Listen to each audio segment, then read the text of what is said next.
गुरु पूर्णिमा आषाढ शुक्ल पूर्णिमाका दिन पर्ने यो पूर्णिमालाई गुरु पूर्णिमा भनिन्छ। यस पूर्णिमाको बारेमा शास्त्रीय मान्यता धेरै रहेका छन्। यसमा गुरुको सम्मान गर्ने, गुरुको महिमा र यस पूर्णिमाका विविध कुराहरू रहेका छन्। यस्ता शास्त्रीय विचारहरू, धार्मिक कुराहरू जान्न सुन्न मन लाग्छ भने हाम्रो युट्युब च्यानललाई लाइक, कमेन्ट र सब्स्क्राइब गर्नुहोस्। गुरु पूर्णिमा भनेको के हो हैन? हाम्रो शास्त्रले भन्दछ गुरु ब्रह्मा गुरु विष्णु गुरुदेवो महेश्वरः गुरु साक्षात् परब्रह्म तस्मै श्री गुरवे नमः। वास्तवमा गुरु ब्रह्मा गुरु नै ब्रह्मा हुनुहुन्छ, गुरु विष्णु गुरु नै विष्णु हुनुहुन्छ। किन ब्रह्मा हुनुहुन्छ त भन्दा ज्ञानको सृजन, ज्ञानको उत्पत्ति गुरुबाट हुन्छ। गुरुले नसिकाउँदासम्म ज्ञानको उत्पत्ति हुँदैन। गुरु विष्णु भगवानको कार्य के हो? पालन गर्ने। त्यो पालन गर्न तरिका पनि गुरुले नै सिकाउनुहुन्छ शिष्यलाई। कसरी पढ्ने, कस्तो कर्ममा लगाउने भनेर पनि सिकाउनुहुन्छ।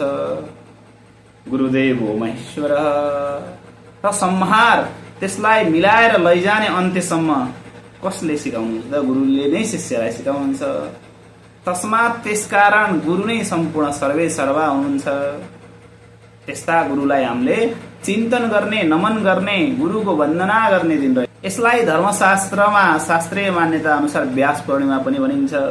यसै दिन माता सत्यवतीको कोखबाट व्यासजीको पनि उत्पत्ति भएको थियो, जन्म भएको थियो भनेर भनिन्छ। व्यासजी उनै व्यासजी हुनुहुन्छ जसले 18 महापुराण लेखेर एक ठूलो इतिहास महाभारत लेख्नुभयो र सम्पूर्ण संसारलाई आदि गुरु वेद व्यास भनेर प्रख्यात हुनुभयो संसारमा। त्यस्ता वेद व्यासजी सहित सम्पूर्ण गुरुहरूलाई सम्झने, स्मरण गर्ने दिन, गुरुको वन्दना गर्ने दिन। यस दिन, पावन दिनका दिन के गर्नुहुन्छ, के गर्नु हुँदैन त? गुरु पूर्णिमाका दिन बिहानै स्नान गर्ने, नुहाउने हैन। कोही विदेशमा हुनुहुन्छ भने आफ्ना गुरुहरूलाई कल गर्ने, गुरुहरूलाई सम्झने।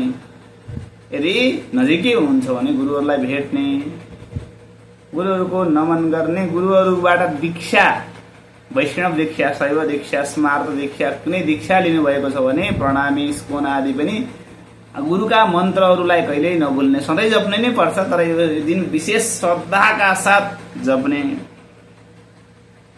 र राम्रो कुराहरू दान गर्ने, भजन कीर्तन गर्ने, श्रीमद् भागवत, भगवत गीता आदि विविध प्रकारका ग्रन्थहरूको पाठ गर्ने। यस्तो गर्दा एकदमै राम्रो हुन्छ। यो दिनमा के गर्नु हुँदैन त? कस्ता कुराहरू वर्जित छ भन्दा क्रोध नगर्ने, गुरुहरूलाई अपमान हुने शब्दहरू नबोल्ने, गुरुहरूलाई मन दुख्ने कुरा नगर्ने, कसैको पनि आफूभन्दा ठूला व्यक्तिको चित्त नदुखाउने। यस्ता कार्यहरू यो दिनमा गर्नुपर्दछ। यही गुरु पूर्णिमाको प्रभावले सम्पूर्ण जनमासमा सुख, समृद्धि, ऐश्वर्य होस्। गुरुको सत् आशीर्वाद सबैमा लागोस्।